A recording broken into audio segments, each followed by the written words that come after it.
If you have been on the toilet today, straining, and nothing has come out, please listen to me right now. Stop pushing. Do not bear down again. Do not strain one more time. Stand up, walk to your bed, lie down on your left side, and stay there until you finish watching this video. I know that sounds strange. I know you came here looking for an answer, not a position.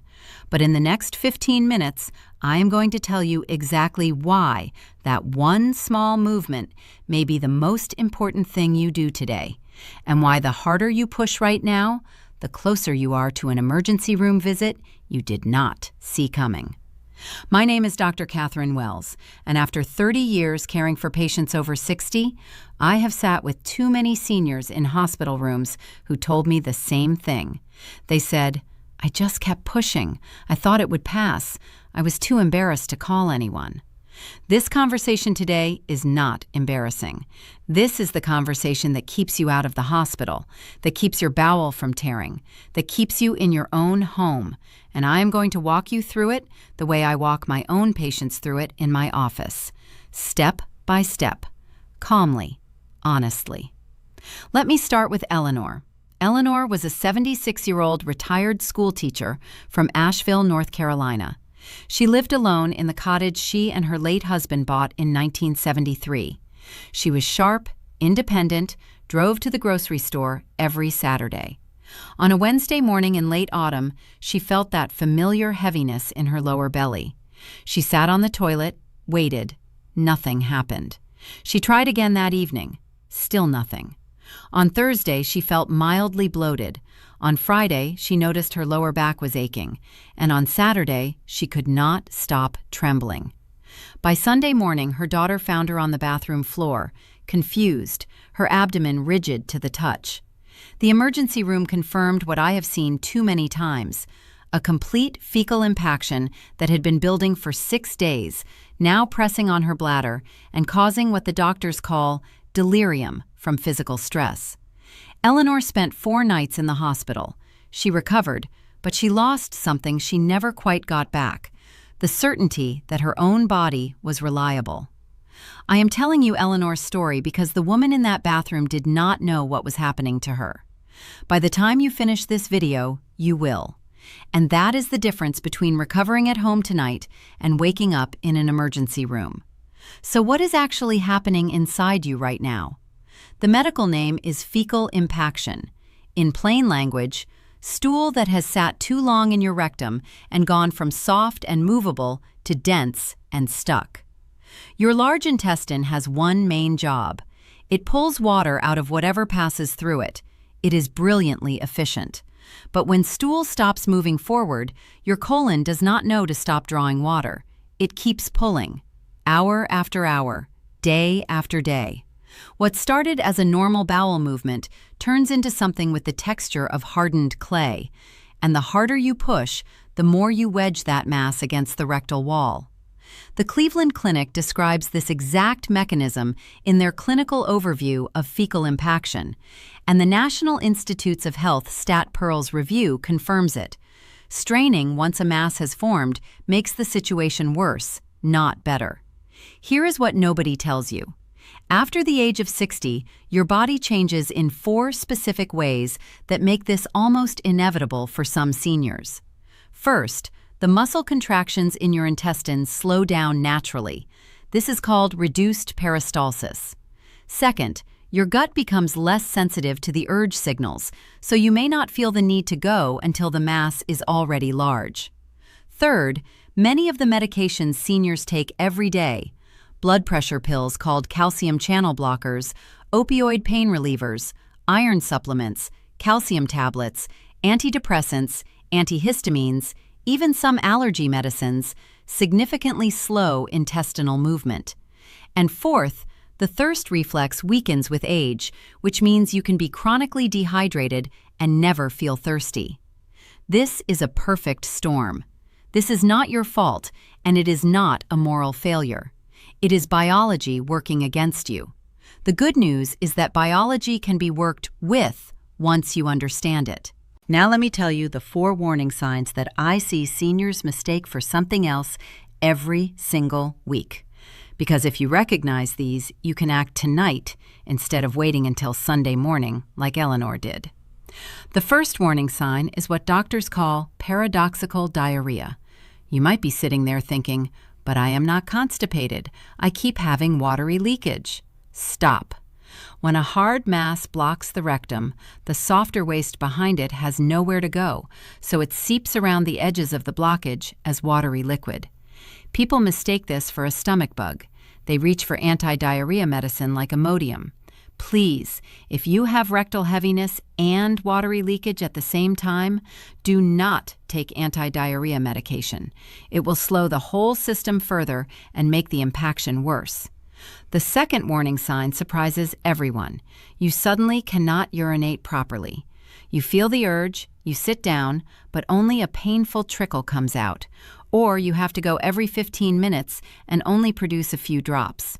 Your rectum and your bladder share a small space in your pelvis, and when the rectum is swollen with a hardened mass, it physically presses on your bladder and partially blocks the urethra. There is real clinical evidence on this. The National Institutes of Health published a case series showing fecal impaction is one of the most overlooked causes of sudden urinary retention in elderly patients. The third warning sign is lower back pain. A deep, dull ache in your lumbar region, sometimes radiating into your hips or down into your thighs. Most seniors blame arthritis, blame the weather, blame a tweaked muscle. But when rectal pressure builds, pain radiates outward through the same nerve roots. If you have unexplained lower backache and any bowel irregularity, those two together are a red flag.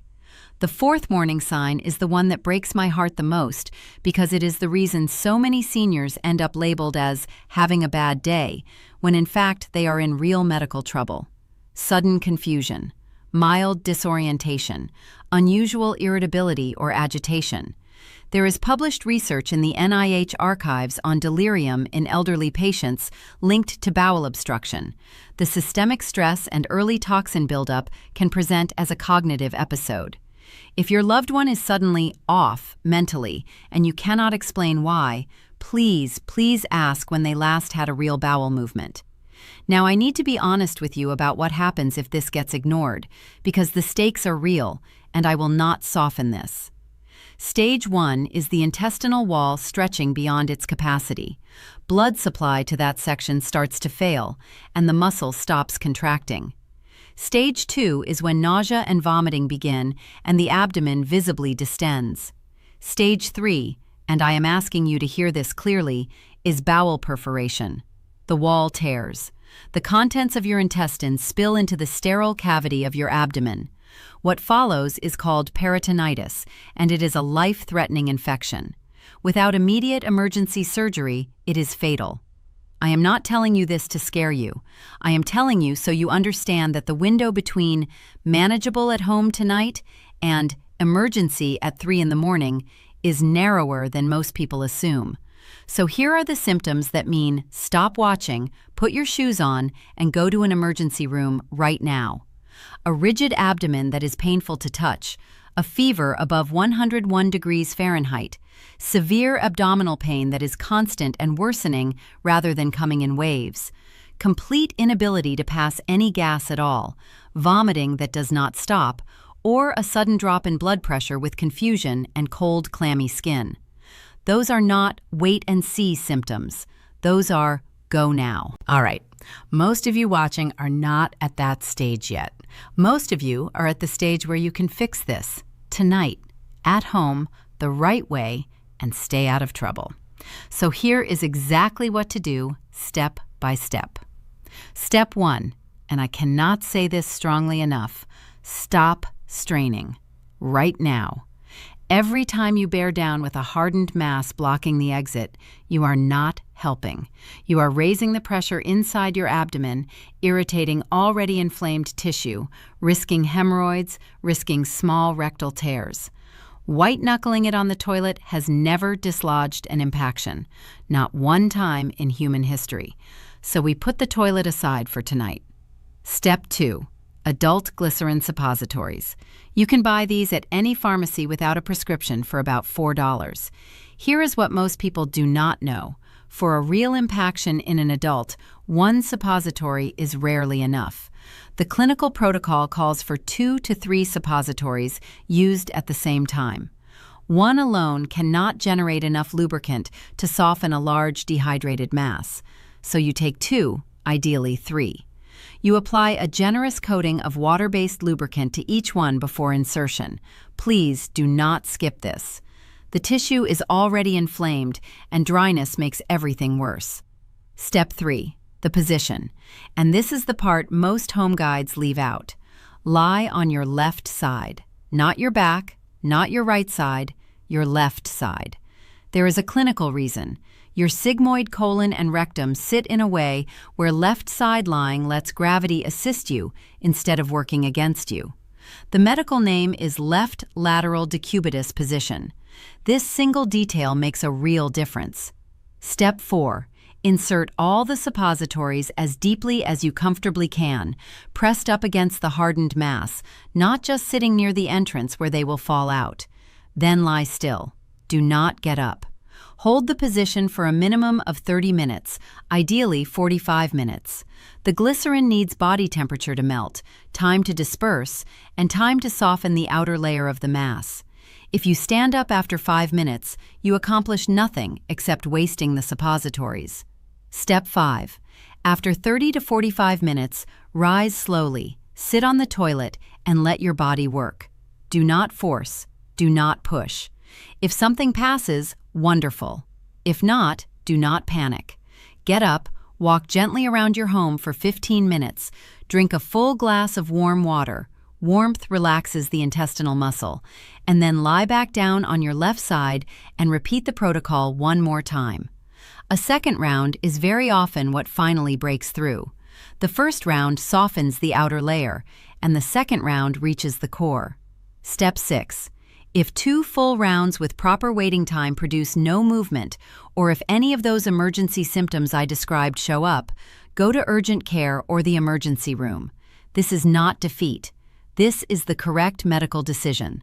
The hospital has clinical-grade enemas with larger volumes and controlled pressure, plus the imaging tools to see exactly what is happening. In severe cases, a specialist may perform what is called manual disimpaction, breaking up and removing the mass digitally with gloved fingers. They give you appropriate sedation for it. It sounds alarming, but the patients who go through it describe the relief afterward as immediate and profound. There is no shame in needing this. None. Now, clearing tonight's blockage is only half the work, because if we do not address what created it, you will be back here in 3 weeks. So here are the 6 things I want you doing starting tomorrow morning to make sure this does not become a cycle. Number 1, hydration. This is the foundation of everything.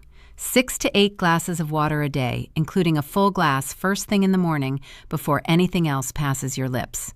That morning glass triggers what is called the gastrocolic reflex, a natural wave of intestinal movement that follows fluid entering an empty stomach.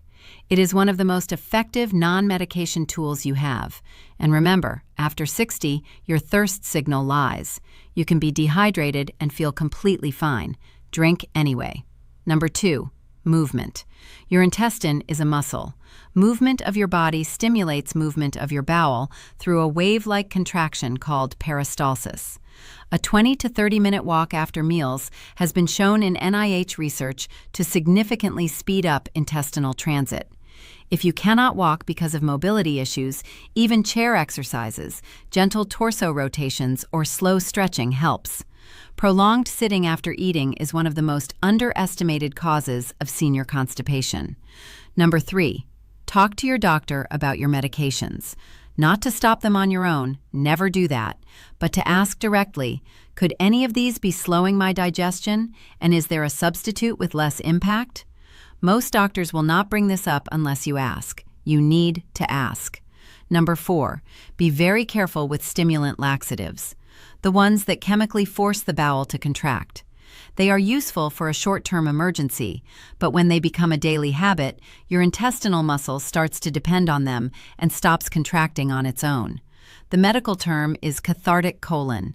I see this in older adults all the time, and it is harder to reverse than to prevent.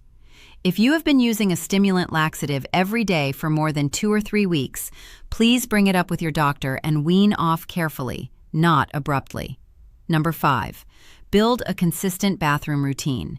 Your digestive system follows a natural rhythm. The gastrocolic reflex is strongest in the morning, especially within 30 minutes of waking and within 30 minutes of breakfast. Use that window. Sit on the toilet every morning at the same time, whether you feel the urge or not. Give yourself 5 to 10 minutes. Within 1 to 3 weeks, your body begins to synchronize with the routine. Number 6. Posture. The human body was not designed to evacuate from a position with the thighs at 90 degrees to the floor. A small step stool under your feet, raising your knees above your hips, fully relaxes a muscle called the puborectalis that otherwise creates a kink in your rectum. It is the simplest change on this list and one of the most effective. A $9 plastic stool from any pharmacy will do. Before I let you go, I want to speak directly to the caregivers watching this, the sons and daughters and spouses. If you are caring for an older parent or partner who has not had a real bowel movement in 3 or more days, who is complaining of pressure or lower backache, who seems unusually confused or irritable, please do not wait. Their intestinal walls are less elastic than yours. Their ability to communicate severity may be limited. The complications progress faster in frail seniors. Offer warm fluids. Help with gentle movement. Use a glycerin suppository early, at day 2 or 3 of no movement, not day 6. And if there is any doubt at all, a simple abdominal X-ray at the doctor's office can confirm or rule out an impaction in minutes. Please do not be embarrassed on their behalf. This is medicine. It is not personal. So let me leave you with this. If you are still on your left side right now, good. Stay there. Get the suppositories on the way home or send someone for them. Follow the protocol exactly as I described it. Do not strain, drink water, walk, try again. And if something does not feel right or those emergency symptoms show up, get help immediately. There is no medal for suffering through this alone. Your body is not failing you. It is just biology after 60, and it can be worked with once you know the rules. If this video helped you, please give it a thumbs up so it reaches the next senior who is sitting in the dark on a toilet at 3 in the morning, scared, alone, not knowing what to do.